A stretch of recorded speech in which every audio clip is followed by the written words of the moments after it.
Imaginez une seconde que vous êtes dans votre jardin, un matin calme, café à la main, et vous remarquez quelque chose d'étrange. Une colonne de fourmis traverse votre terrasse, s'infiltre sous votre porte, remonte le long de vos murs et pénètre dans votre cuisine. En quelques heures, elles sont partout. Vous courez au magasin, vous achetez des sprays, des pièges, des granulés à 10, 20, 30 euros. Rien ne fonctionne vraiment. Et pourtant, quelque part dans une quincaillerie discrète, sur une étagère oubliée, se trouve un petit sachet qui coûte moins d'1 euro. Un sachet que les exterminateurs professionnels connaissent très bien, mais qu'ils ne vous montreront jamais. Parce que si vous le trouvez vous-même, vous n'aurez plus jamais besoin d'eux.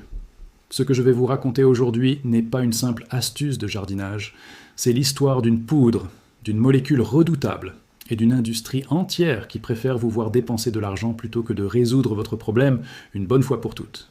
Et ce principe, cette logique de remplacement coûteux là où une solution bon marché suffit amplement, elle ne s'arrête pas aux fourmis. Elle est partout.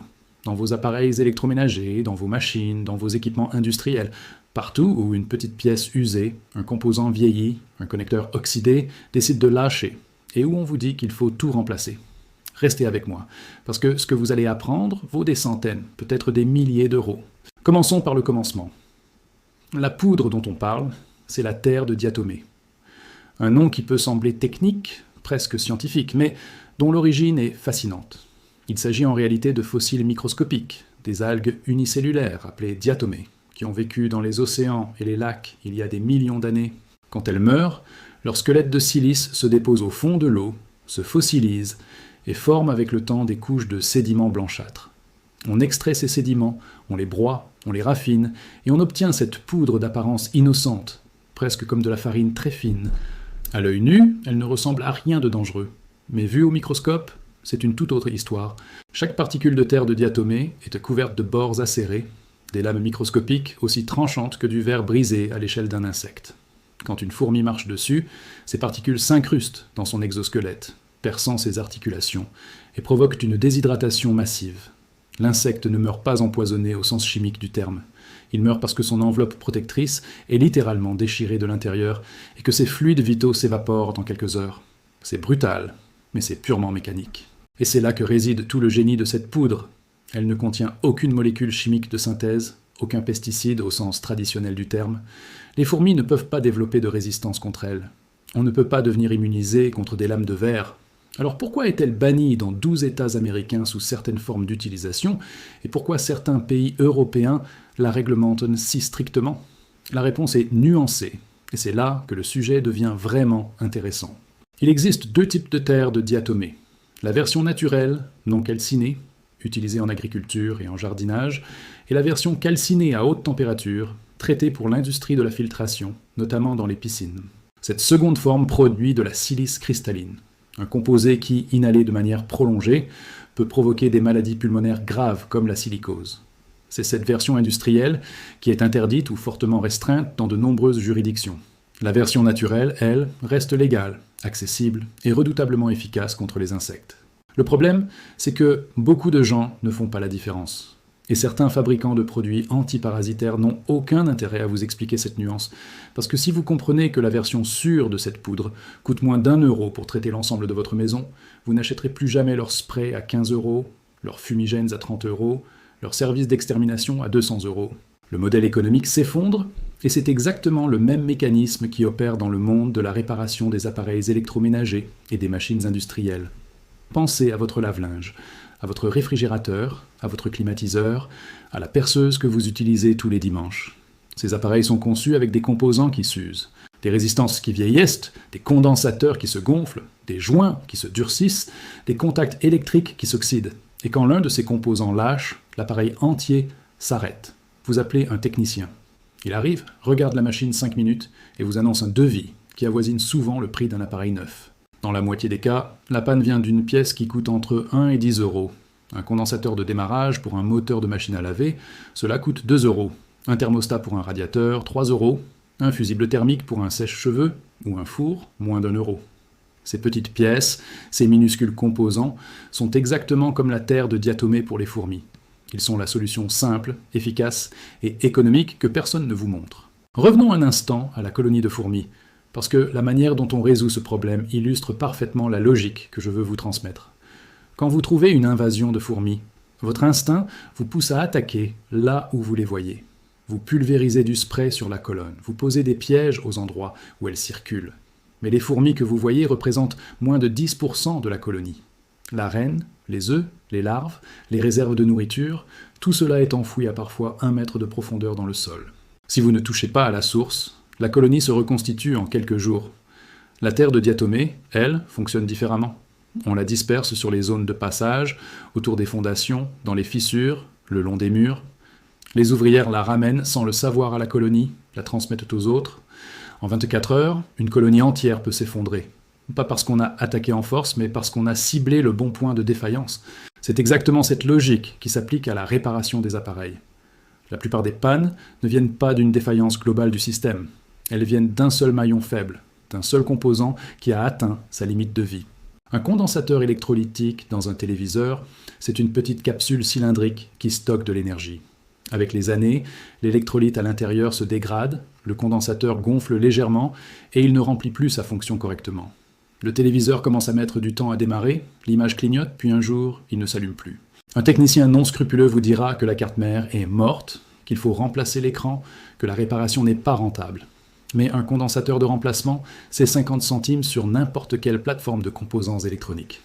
Quelqu'un qui sait ce qu'il cherche résout le problème en 20 minutes. J'ai rencontré un homme qui travaille depuis 20 ans dans la réparation d'électroménagers. Il m'a confié quelque chose que je n'ai pas oublié. Il m'a dit que dans son métier, il existe une règle non écrite. Plus le client est pressé et stressé, plus il est facile de lui vendre une solution coûteuse. Quand votre machine à laver tombe en panne le dimanche soir avec une lessive pleine de vêtements mouillés à l'intérieur, vous n'êtes pas dans un état d'esprit rationnel. Vous voulez que ça fonctionne. Vous signez le devis.